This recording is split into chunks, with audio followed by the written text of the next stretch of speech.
This is a conundrum because I just got hearing aids. Now, what do I do? Do I leave them in or take? I guess I'm going to have to take them out. Hey, I'm getting used to this. I'm getting used to this being old thing. I don't know. Have any of you tried it? It's not for the faint-hearted. Let me just tell you. Oh gosh, this is so funny. Anyway, so good morning, everyone, and thanks so much for being here, and thanks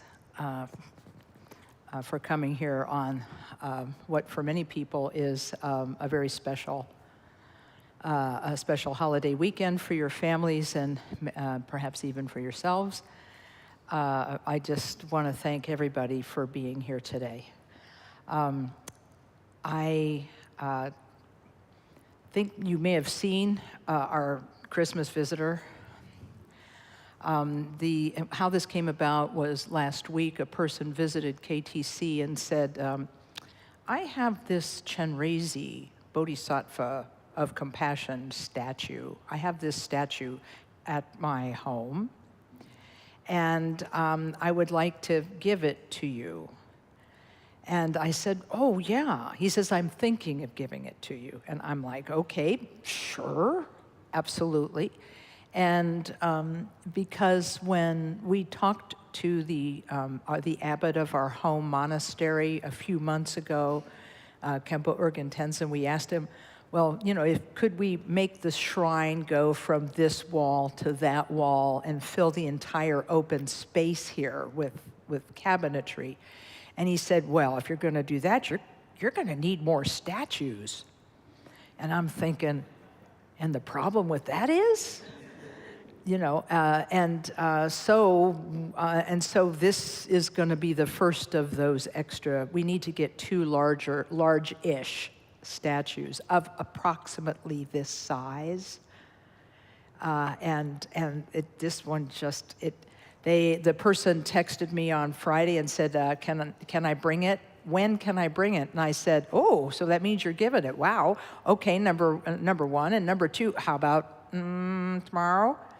And they said, sure. And they came down and they brought not just the statue, they brought the table that it came on. And wow. So I'm pretty excited about it. So Julaine and I made the executive decision to put it in the center of the room for a couple of weeks. And so it's going to be here for a couple of weeks as our Christmas visitor, you know. I think it's just it's a very, very lovely representation of the Bodhisattva of compassion, Chenrezig. When he is seen there are several versions of the Bodhisattva that we think about and meditate upon. And one has 2 arms, and one has 4, and another has 1,000, and this is the 1,000. And so and I think the story was told to you just recently about in one of the Dharma talks about how Chenrezig took the Bodhisattva vow in front of his guru, the Buddha Amitabha, and he made the vow that he would stay behind in samsara until all beings had been liberated. And then after a while, he checked to see how it was going, and it wasn't going very well. In that all beings had not been liberated from samsara, so he was quite disappointed. And at that point, the story goes that his body shattered into 1,000 pieces because he made the vow contingent on him not getting discouraged. So he lost his vow. Well, his guru, the Buddha Amitabha, it is said in the story, pulled him back together and gave him more hands to receive and to solve the problems of the universe. Now, these stories, you know, whether we find them as literal or figurative, I think it's a lovely way of thinking about our own doubts about ourselves. sometimes. Maybe you don't have these, but I get these from time to time. I wonder when I get into a difficult situation, I think, am I equal to this situation? Can I do it? Will I be able to be kind in this situation? You know, will I be equal to this situation that's coming to me? And it's tough sometimes, and I get discouraged, and I feel doubt in myself. So I think we've all been where Chenrezig was when he felt this discouragement. But if we're fortunate, we have teachers like the Buddha Amitabha, his teacher, put us back together and to encourage us to keep going regardless. And so I feel like the 1,000-armed Chenrezig is really, in essence, speaking to our inner and maybe unrecognized potential to be of massive benefit to whoever we encounter. I was talking to someone earlier today, and I said sometimes all you can do in a situation where somebody's coming at you with something angry or something not right is to just silently be there and have the thought, may you be liberated, and aim that thought at the person who's given you trouble. And it's not an offensive weapon, and it's not a defensive weapon. It's helping us. It's helping us because there's, interestingly enough, I brought an extra copy of Shantideva's Way of the Bodhisattva with me today. I meant to bring it for a different reason, and then I suddenly realized, oh, wait a minute, it's all in here.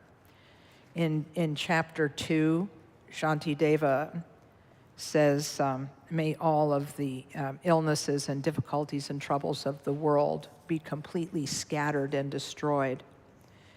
And he says, let's see if I can find it here. There it is. My body, thus, and all my goods besides, and all my merits gained and to be gained, I give them all away, withholding nothing, to bring about the benefit of beings. And he basically says, if those who see me entertain a thought of anger or a thought of devotion, may these states supply the cause whereby their good and wishes are fulfilled. So even if people look at me and don't like me, may that benefit them in some way. And this is a thought worth holding onto. Even when people are coming at you and you don't understand them or you don't feel equal to the task of helping, you can at least say, even if I make a complete mess of my relationship with you today, difficult person, may that benefit you in some way that I cannot see and I cannot know. Anyway, so this is what seeing this statue makes me think of. And then, of course, I'm really happy that Mr. Casey is here because I think at one time you wrote something that inspired me, and it was about we are the 1,000 arms of Chenrezig. And I don't know if that, but I believe that was you. All of us are the 1,000 arms of Chenrezig. And so whether you wrote it or not, you're getting credit today. Just be a good bodhisattva, except the old lady may be wrong, but I do think it had something to do with that, with you. But it was all of us in this universe. We are all the 1,000 arms of Chenrezig. We have the potential to be the 1,000 arms of Chenrezig. And so having this statue on our shrine is a great reminder of our own potential to be of assistance even when we don't know what we're doing. So this is not this particular person's resting place. They're just going to be visiting in the front of the shrine for a couple of weeks, and then we're going to move them onto the shrine itself, and the cabinet will be reserved for special occasions and for later. We actually were so inspired by this is actually Amish-built furniture that was built to order for this statue in the person's home. And so we're probably going to use this this table as an example for future craftspeople to make because we're going to need an offering shelf that's on wheels that will go in front of the Vajradhara statue, our main Buddha statue, when it gets installed sometime in the next year or so. And so now we have a good design for one. So we got a lot of gifts today. So this isn't even what I was going to talk about today, sorry. But I had to mention it at least once, right? I'm getting ready for something here. Hang on just a moment. Shantideva has a lot of wisdom, and I have a okay. I think okay. So maybe it was not chapter 6. All right. Well, anyway, this is going to have to. Oh, it's under the. It's in the chapter entitled Vigilance. That's the one. Okay. Yeah, I found it. Okay. I'm going to need this in a few minutes. So as we usually do, let's begin with the prayer of taking refuge and engendering bodhicitta. We'll recite it 2 times in English and then try to chant it in Tibetan. In the Buddha, the Dharma, and the assembly most excellent, I take refuge until I reach enlightenment by the merit of generosity and other good deeds. May I achieve enlightenment for the sake of all beings. In the Buddha, the Dharma, and the assembly most excellent, I take refuge until I reach enlightenment. By the merit of generosity and other good deeds, may I achieve enlightenment for the sake of all beings. And now we'll recite it in Tibetan. O Sanjay Chudan Soji Chonamla Jang Chu Pardu Tani Kyap Suchi Daji Jin Soji Be Sunam Ki Drola Penshir Sanjay Druparsho. Okay, thanks very much. When I was asked to give a topic for a teaching that would be given on Christmas Eve day, my Catholic past caught up with me. And I decided to name it Silent Night. Sorry, it's, I don't know. I was a writer. I was a professional writer for about 15 years. And I have what I call writer's mind, which is where a person sees connections between 2 seemingly unrelated things when there really actually may be no connection. But we make one because we think it's so darn cool. So I just did that. It's a writer thing. In any case, it started from the idea of talking about what silence is, because we've talked in the past about how meditation allows us to practice solitude. We are practicing solitude when we are sitting in meditation. We're withdrawing from our regular activities. We are not engaging with our usual people for a period of time while we're meditating. And in a way, we're changing our external environment to make it more remote, quieter, and hopefully more peaceful. And solitude doesn't mean that a person has to go away to a mountaintop or a cave or any remote place. One of my teachers, His Eminence Tai Situ Rinpoche, he said, solitude is something you give yourself. Solitude is something you give yourself by relinquishing your grasping to the things you like and the things you want. So he basically said solitude comes about individually. And he said, when you sit on your cushion, he said, don't be pressured. Don't think, oh, I've got to practice. I've got to get this done. I've got to get this done. He said, don't think about that.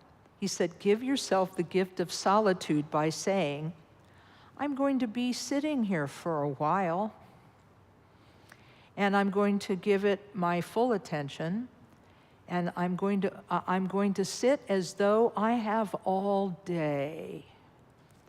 He said, sit with the relaxation, sit with a relaxed feeling like I could sit here all day.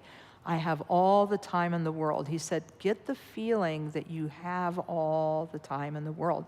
And he said, and this will provide you with some solitude while you're on the cushion, because things will not be intruding. Your thoughts and ideas and plans won't be intruding because you have all the time in the world to sit and do your meditation practice. And I just love that feeling of that. It's like a gift I can give myself when I sit on my cushion, to think that I've got all the time in the world. You don't have to like get it done, get it done, get it done, because that's kind of why we're in a mess right now anyway, isn't it? Rush, rush, rush, hurry, hurry, hurry, do, and so forth. So another aspect of solitude, this freedom from compulsive involvement in everything, this, compulsion we have to be, do. Silence is another aspect of solitude. It's another factor in solitude. And of course, it has to do with our practice of silence, as well as our practice of solitude. So anyhow, a quote came into my inbox this week, and if you get the Daily Tricycle Magazine quote, you will have seen this one too. It says, silence does not mean to push away or avoid all noise. Doing that is resisting the present moment and the joy and liberation it holds. Doing that is resisting the present moment and the joy and liberation that present moment holds for us. Well, that sounds great. Can I have some of that, please? But how do we get there? How do we get to the place where we see silence as being a facilitation of joy and liberation? Please tell me. I need to know this. Because since I was a child, I was a talker. And in fact, I frequently tell the story of my first day going to kindergarten, and many people remember their first day at school because it was special. And I remember it partly because my mom wanted me to be properly socialized and didn't want me to be a playground pariah because I was a chatterbox. There was a toy that came out while I was a very little child called Chatty Kathy. Now, the name was spelled differently, but you pulled a string and then she just talked. She would say random things that had no meaning, but she'd say things. And so she was afraid this was going to happen to me, that I would be nicknamed and ostracized and so forth, because I was somewhat, like a lot, verbal. And so the last thing my mom says to me on the day I go to kindergarten is, don't talk so much. Don't talk so much. People won't like it. People won't like it. And I'm like, Ma, like, tell me not to be me, okay? But she was worried. No mom wants their child to be teased or to, be bullied in any way. No mom wants that. So she was trying to protect me, but it didn't work. And so I've been a talker my whole life. And so when I went into 3-year retreat, And I found that part of the training was silence. I must admit, I was a little skeptical. Like, can I do it? Talk about being equal to something. Can I do it? Can I do this silence thing? And the answer was, sort of. Because the reason they wanted us to be silent was because when a person is silent, their meditation is a little bit better because they don't have their usual inputs or outputs of energy, right? Inputs of things and outputs of things. And so our mind is a little more clear and a little more relaxed if we're not verbal. So I said, okay, I'll give this a try. And I got a pad of paper. And by the way, thank you to the person who gave me this pen. I really like it. I've always wanted a magic wand. Anyhow, so I feel really good.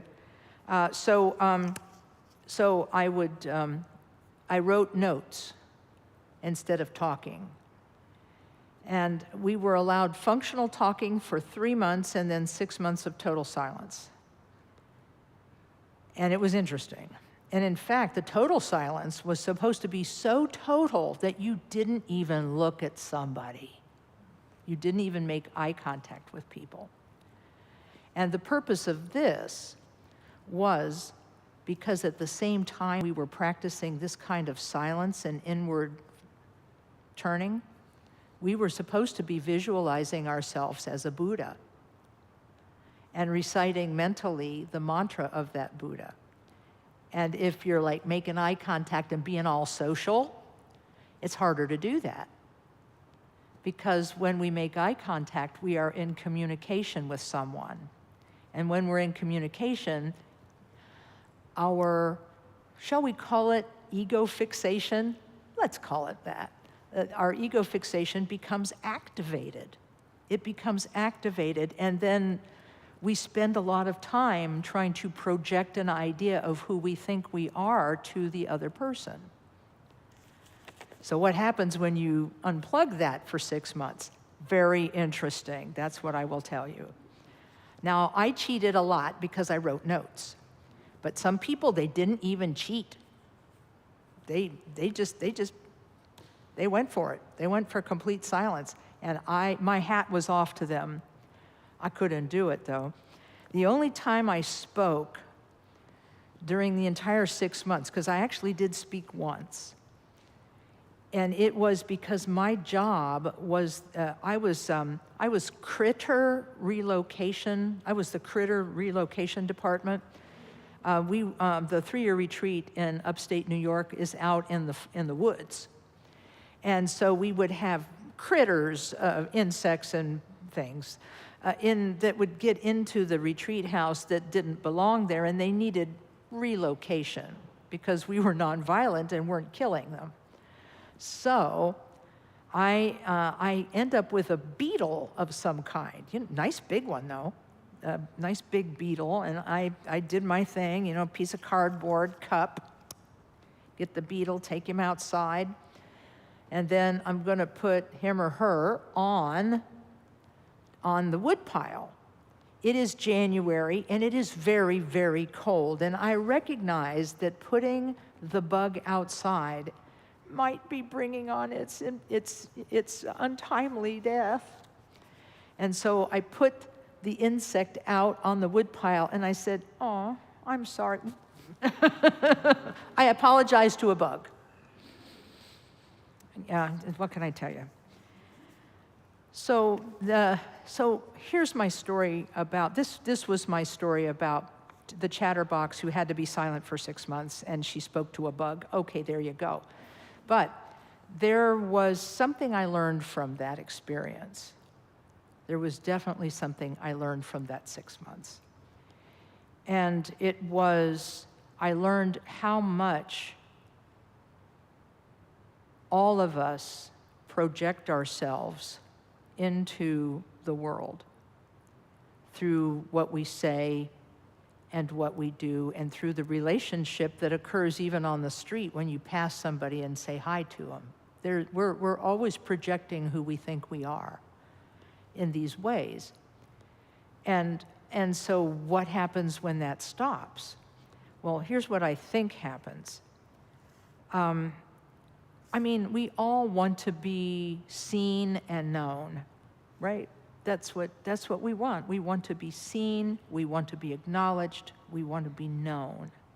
It's what we want in this sort of samsaric cyclic existence world, right?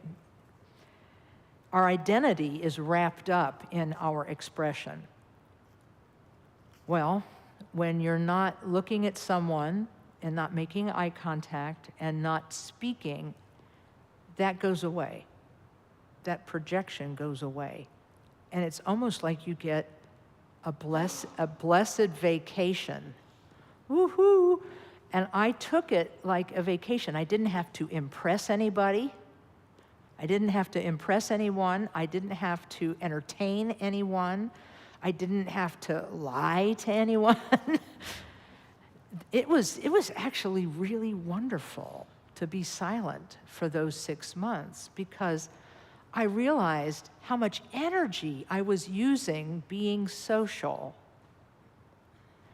And when that energy was not being used being social, when it was turned inward, meditation, I have to admit, it did get better. It was quieter. There was less going on in my mind, because I wasn't thinking, oh, what am I going to say to so-and-so? How am I going to do this? How am I going to do that? Because that whole substrata of internal conversation was silenced. And so I think this is something that we can learn right now from being silent.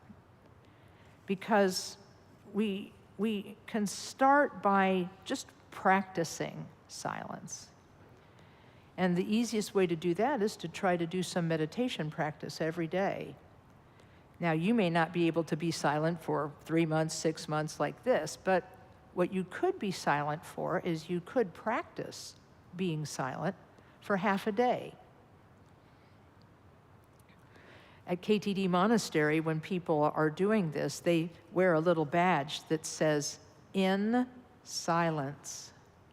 In silence. And then the other persons are often, maybe we all feel a little awkward around a person who is in silence, but it's okay, because we know they're working on their practice of meditation. And it's all right for them to be silent, and it's okay. We find that that's fine. But even just choosing to be in silence for half a day can bring you some benefits. Even just a few hours of silence is helpful. And when we do quiet sitting practice, we're silent doing that. When we're doing quiet sitting, we're silent doing that practice. And and in the practice of shamatha meditation, we also let go of thoughts. When we're doing meditation, a thought arises, we notice it, we acknowledge it, we let it go, and we return to the breath, our object of meditation. So in that moment, we get some power. We get some power in the moment we let go of that thought, because we're in charge now. That thought is no longer in charge of us. We're in charge of it. And being able to do this is a powerful thing, because many people come to meditation because they tell me my mind is out of control, or I don't feel like I can control my mind. My mind is unsteady and out of control. And so I tell them, well, we're going to slowly get control. It's going to take a long time, so don't be anxious for it to happen right away. But gradually over time, you can gain a little more control over your mind by letting go of distractions in meditation and returning to the breath over and over and over again, because that's where the change happens for us, is letting go of that thought and then gently, gently, gently, gently returning our attention to the object of meditation. So I think that, has anybody here ever practiced silence? You have? You have. Okay, ooh, wow. Anybody want to share? How was it? I've got a nod over here. Yeah, it was helpful. Well, maybe what we'll do is when we get to the question period, if anybody has a silence story to share, you can bring it to the group by the question microphone if you'd care to. You don't have to, but if it's something you care to do, you can. And so these practices, these few hours of silence that you might practice at home, allow you to just relax all of the mechanisms of self-fixation. I have to do this, I have to do this, I have to be this, I have to be this. We relax all of that. And what we get when we do that, when we relax all of those mechanisms of self-fixation, is we get moments of openness, moments of peace and quiet. Just moments, but we get them. And they reassure us that we can make changes in our life and in our mind. And so in a way, this practice of silence can be a reassurance of the depth of goodness, quiet and calm that is inside all of us. And it can, by visiting that place of goodness, by visiting that place of calmness, by visiting that place of quiet, we can get more confidence that we have what the teachers tell us we have, which is Buddha nature. That our teachers tell us, you have Buddha nature. You have a mind that can come to know itself and know itself completely. And by knowing itself completely, that mind can be liberated from suffering and its causes. And so when I gave the quotation at the beginning, it seemed a little mysterious, didn't it? Because what her quotation was, silence does not mean to push away or avoid all noise. Doing that is resisting the present moment and the joy and liberation that present moment holds. So when we can be present with silence, present with our mind without all the chatter, we actually can experience ourselves differently and deeply, and then begin to live from that place of goodness. When we're not seeking things from the outside, our inner world is more vivid, and we can see our thoughts more readily and begin to adjust and change our thoughts more readily. And those of you who have learned compassion meditation or Tonglen know that if we can stop for a moment in the middle of a negative thinking episode, if we can stop even just for a moment, my friends in 12-step call it halt. You halt for just a moment, and then you make a shift into another style of being. You don't go down a habitual alleyway. You just change where you are and what you're doing. This is the power that comes from silence. So I could go on and on and on because I am a chatterbox. We have established that. But I think, and I have a couple of quotations I want to share with you, but I won't do that just now. But I'm hoping that this gift of silence is something that you can give yourself this coming year. Take half a day, or even just 2 hours, and practice silence. And try to meditate a few times during that 2-hour period. You don't have to meditate for the whole 2-hour period, just a little bit. And then you can try to experience the world just by gazing out your window and being aware of your thoughts as you do that. So I'm hopeful that this is useful and helpful information so you can give yourself the gift of solitude. So I think I better stop talking, but if people have stories they want to share about their own practice of silence, you can come to one of the two microphones and talk about it. Or if you have questions about this. Yeah. Hey. Hello, I'm a fellow chatterbox, so I'll be happy to know, get up and share. Yeah. When I was 19, freshman in college, I went on a trip with 12 students. And I was a ministry student at an evangelical college, and we went to Washington, D.C. and explored all different types of ministries, from people feeding homeless to working in the suburbs where the vice president lived. I mean, it was, and the whole gamut. And Right. we even practiced, we pretended to be homeless for an entire day on the streets. Wow. and kind of that experience. So very fascinating trip. And after this, really intense thing of living with students you're just meeting and then doing all this, then we went to a 3-day silent retreat. Whoa. Out in the Virginia hills. And it was really fascinating. And I do remember just all the pressure, all the social pressure, everything just being off for the first time in who knows how long.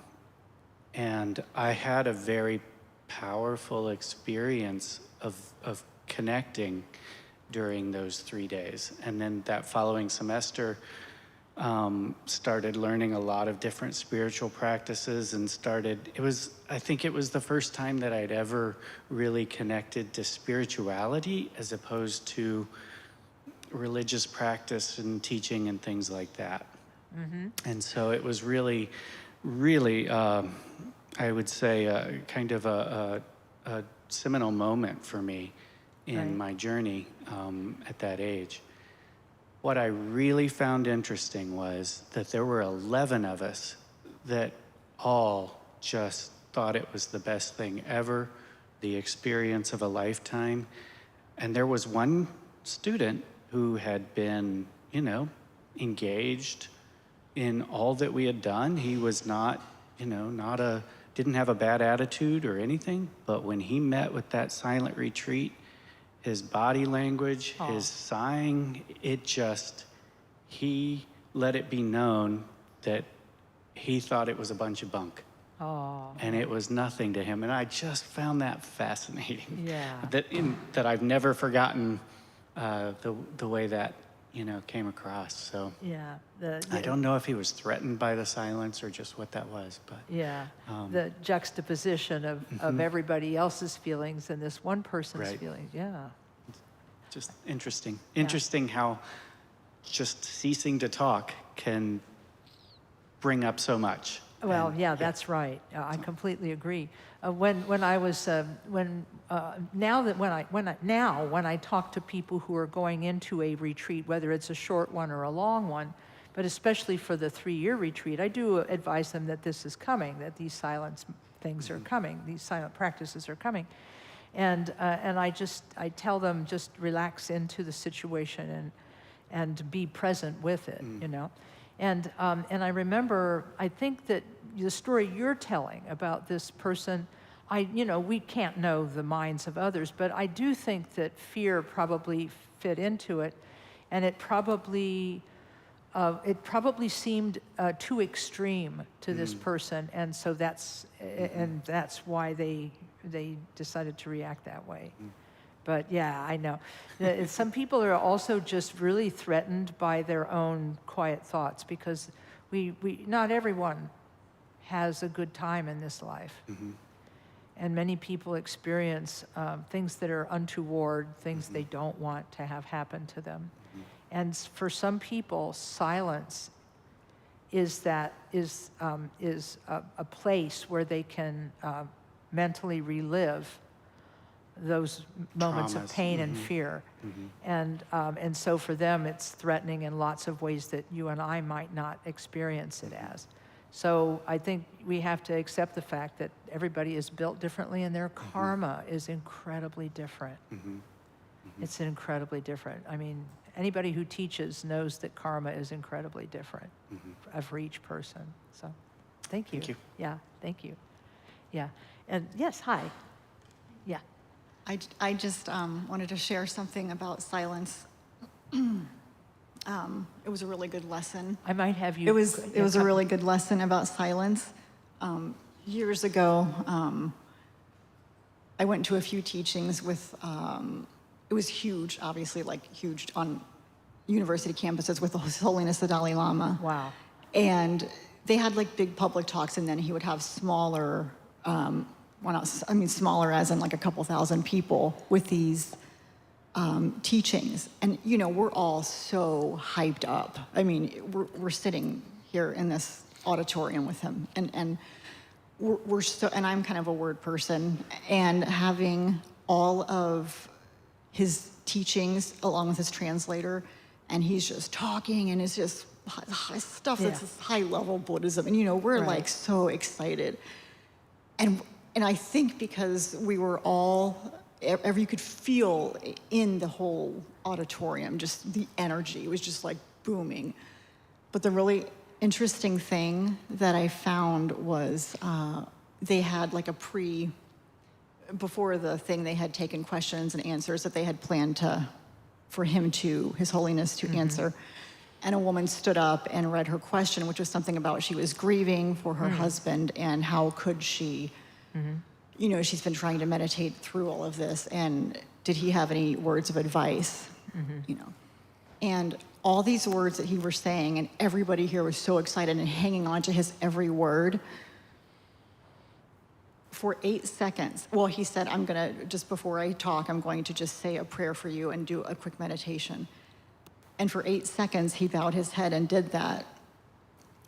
And everybody in the auditorium, as much as we were hanging on every word, those 8 seconds of silence were the most powerful thing.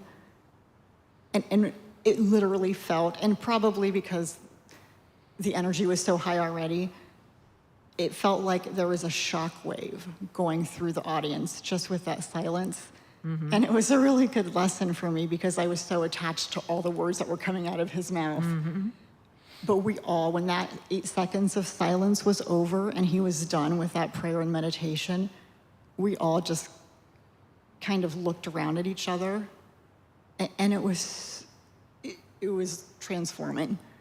So it was just a really good lesson personally for me, and I think for everybody there who was just hanging on to his every word and thinking how fortunate we were to hear these teachings, and hear those 8 seconds of silence were more powerful than anything. So Wow. Yeah. it was just a good lesson, Yeah. especially for me with the words. So Yeah. I want to thank you for sharing that, because these two stories, you know, your story and your story, they involve a lot of activity followed by a sudden silence. A lot of activity, sudden silence. And so the juxtaposition of these two things, a lot of noise and then silence. And then you can kind of see them, and that it actually induces moments of quiet internally. And I think that could be part of the reason for it, was just to allow people to be inward and to feel what they're feeling and be where they are. And I'm so grateful to hear this story, because I think anybody who spends time with a great being, such as His Holiness the Dalai Lama, they receive some kind of blessing from his intention. And then all of the audience being silent at the same time is also a powerful thing. Khenpo Karthar Rinpoche, the founder of our center, once said, you know, groups of people doing something is much more powerful than an individual doing something. And he said groups of people can do great damage, but they can also do great good.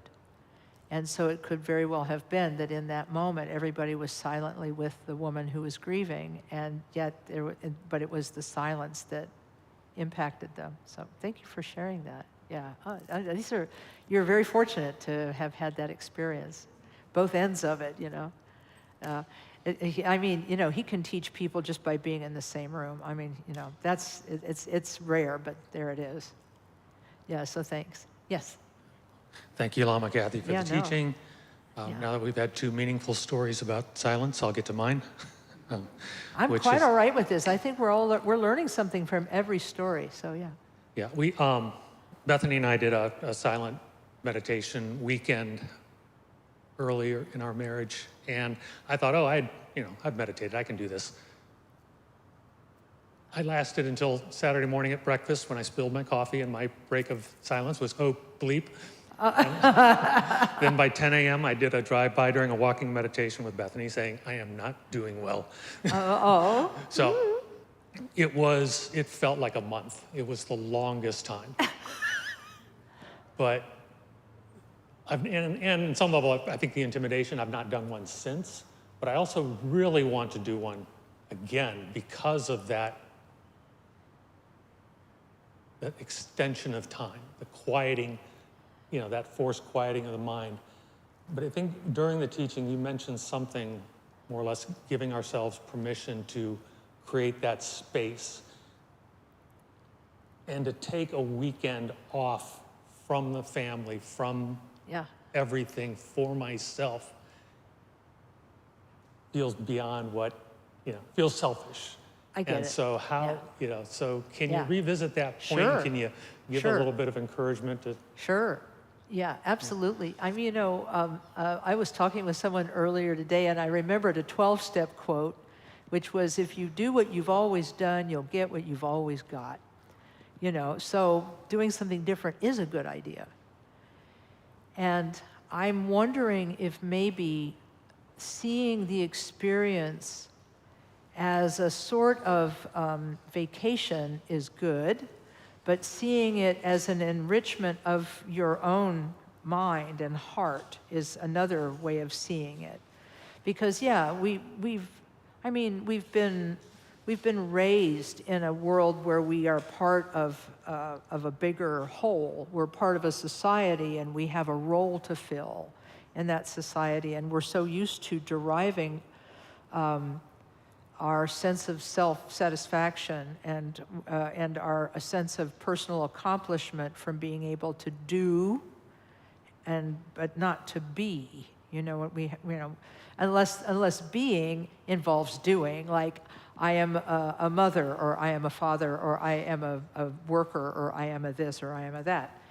And so I think part of the fear that we were talking about earlier that the person who was not into silence might have had is the fear of loss of identity, because so much of our identity is wrapped up in our expression. And so this is why I think it's very smart that in the Tibetan tradition, what they do is they give us an alternative inner story. We are training. We are training the mind in solitude. We're training the mind in silence. And so it might be a bit of a dodge, but it might help you if you think, I am undergoing training. I am doing a training. And that way, the do side of your mind will be doing.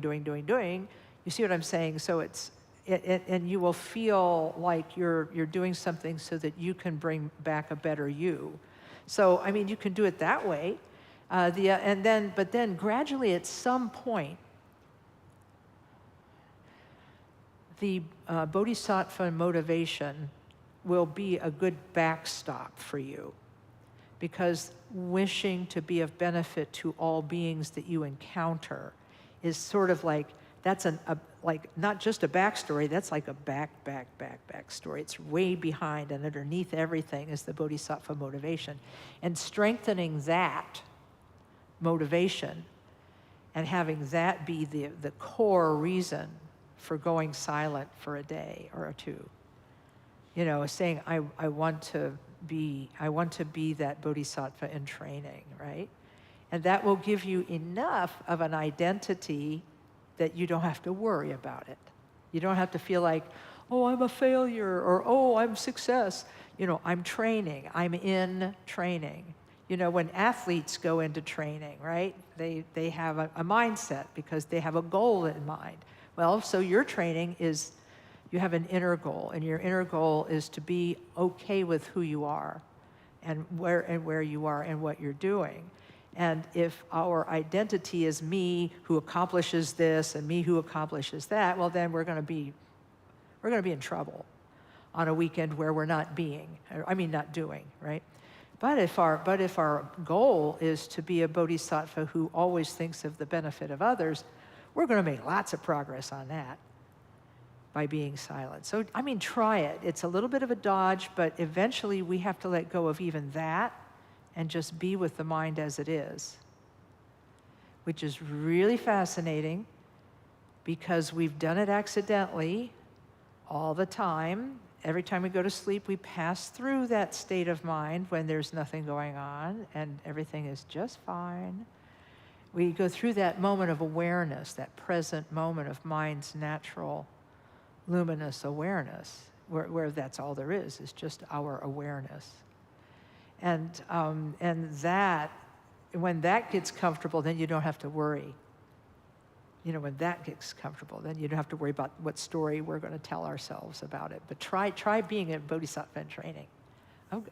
We're going to give you, by the way, I wrote this down so I wouldn't forget it because I'm getting old and sometimes I forget stuff.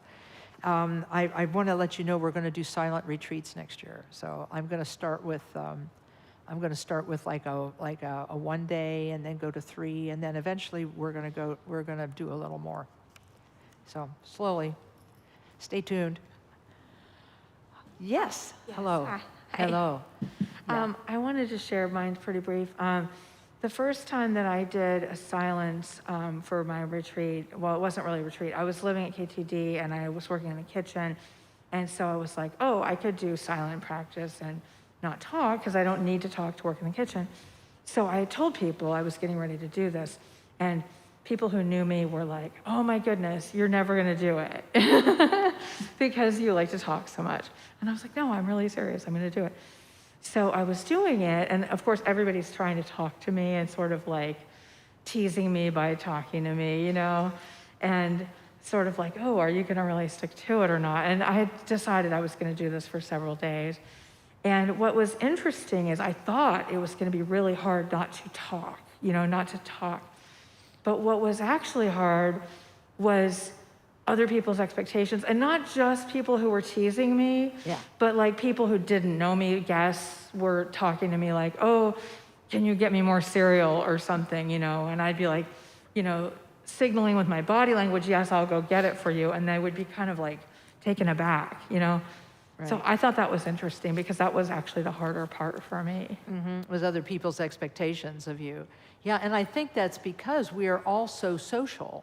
All beings all human beings especially are really incredibly social, and that's how we do things. And that's how we relate to each other, is socially. So yeah, people don't know what to expect. Some people think that a person in silence is angry. It's an angry silence. But it's actually, it doesn't have to be that way. Yeah, thanks for sharing that. I appreciate that. Yeah. This will probably be the last comment for today. Yeah. Okay. Uh-huh. So a few years ago, I went to Gethsemane Monastery for my first silent week-long retreat. So I didn't know the ropes, and I was told that there were 3 dining rooms. One was complete silence, dark with candles. One, you could talk. And one, they had light classical music with silence. So I chose that one. And so I went through the line, the first, through the cafeteria, get my little tray. And as I go through the door into the silent classical music dining room, I hear dun dun dun dun dun dun dun dun dun dun dun dun dun dun. Yeah, the William Tell Overture. Yeah, I get it, yeah. And I cut teeth on that. So I was just cracking up. And it was all I could do to keep from laughing. The entire, But, that was my first experience with that. But what it's brought up, I had a wonderful experience with the week-long, and I try to do silence now and then. My question is, what about the role of extraneous sounds? Are we talking, what's the sound of silence? Is it no sound, or is it just mostly mental? Or Yeah. what? I really love this question because it brings me back to the first thing that I said. So this is great. I always love it when that happens. By the way, thanks for sharing the William Tell Overture with us. That was, That is, if you haven't heard it before, just Google it. It's rousing. We'll just call it that way. It's rousing. And when you hear it, you'll recognize it. It was widely used in cartoons. But anyway, where we are with sound, this was actually what the quote at the beginning was saying. Silence does not mean to push away or avoid all noise. And that doing that is a way of not being present. So, being present with the William Tell Overture at that particular moment in your day and your life made you burst out laughing, so that's where you were with it at that time. And right now, sounds that we hear cause all kinds of experiences to happen. We have happy experiences with sound. We have unhappy experiences with sound. I mean, we have every type of experience you could possibly have with sound. And music is also very evocative. People ask me, can I meditate with music? And I say, only if you don't pay attention to the melodies and, and so on. Only if you don't make any emotional investment in the music, You just have to be aware of the sound, but not comment on it, that kind of thing. And so white noise is probably the best noise to start with if you're going to practice an awareness of sound as your object of meditation. Eventually, all meditation leads us back into what mind is, into a discovery of what mind is. And what I've read about the mind is that it is not established as a material thing. The mind does not have a color, it doesn't have a shape, it doesn't have a location, it doesn't have a beginning, it doesn't have an end. And as such, mind is empty of limitations. It's everything. It is not a material thing, but it's not nothing, because it knows and it experiences things. And at first, sound will be a problem for a meditator. It'll grate on them sometimes. But eventually, as they become more absorbed in their awareness, they will see or experience, see is the wrong word, they'll experience sound as arising from and returning to the basic awareness of mind, that all things are like waves on the ocean of mind. That was a great example that the Buddha gave, that he said mind is vast like an ocean. And everything that we have, perceptions, feelings, experiences, they're all like waves on that ocean of mind. At no point does a wave cease to be water. At no moment does a wave cease to be water. It can look ugly or it can look beautiful, but it never stops being water. And our experiences may be beautiful, they may be ugly, they may be good, they may be bad, but they never cease being mind. So at first, sound will be a distraction and a problem. But later, sound will become a call to wakefulness. It'll be a moment in which you can be awake and aware of your mind and of all things that are reflected in your mind. So we go through a series of progressions with sound. At first it's a problem, and then slowly it becomes not a problem at all, and then it becomes a wakefulness, a call to wakefulness. It'll wake you up, just allow you to be with your mind as it is. So we're not there yet. So at first, Khenpo Rinpoche told us this. He said, you have to be somewhat in a quiet environment when you first start learning to meditate. It's important that you have a relatively quiet environment.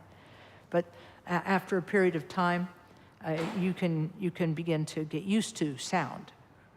And I remember one time that when people were doing a mixed practice, some people were practicing calm abiding meditation, the shamatha meditation, and some people were quietly practicing their preliminary practices for Mahamudra, and one of them involves dropping rice on a plate to make a mental offering of the universe over and over again, and it makes a shh, shh, shh sound when the rice falls. And people came to him and they were complaining about the rice sound. And why are these people making noise? And he said, well, he said, you're practicing together, so you got to get used to that. And he said, and you're a meditator anyway, so slowly you will be able to deal with that. You know, so it's like, he said, make that your challenge. Make that your challenge to deal with that, to be present with that and not have it upset you. So I don't know what the person did, but anyway. I just realized I ran a little bit over time, so we have to stop here for today. But I really appreciate, thanks to everybody who shared a silence story. That I really do appreciate this. This is lovely. And I encourage you to practice silence when you can. And I hope it's fruitful for you. And we will try to provide you with some opportunities to do that, because when Chuck is leading our, either every other month or, you know, whenever we do our Saturday meditations, you can be silent as it's functional talkings and you know, silence during the session. So you got some stuff going on there. Well, let's dedicate the goodness of this session. I didn't get to my Shanti Deva quote, but I'll do a separate talk on that. Those of you who have read the vigilance chapter in the Guide to the Bodhisattva's Way of Life will know what the phrase, and like a log of wood, be sure to stay. Does anybody know that reference? We got 1, 2, 3, 4, okay, 5, 6. Okay, we got a few people. It's about being silent in difficult situations. Anyhow, so. It's brilliant, witty writing, and I'll read it to you another time. So let's gather all the goodness of today's, and then pray for the safety of all beings in the world, because there's so much lack of safety in the world right now. We have to think about all beings and pray for them, and make the aspiration that all beings are free from this kind of terror and devastation, and pray that all beings have comfort and ease. We'll recite this just once in English. By this merit, may all attain omniscience. May it defeat the enemy, wrongdoing. From the stormy waves of birth, old age, sickness, and death. From the ocean of samsara, may I free all beings. The courageous Manjushri, who knows everything as it is. Samantabhadra, who also knows in the same way. And all the bodhisattvas, that I may follow in their path. I completely dedicate all this virtue.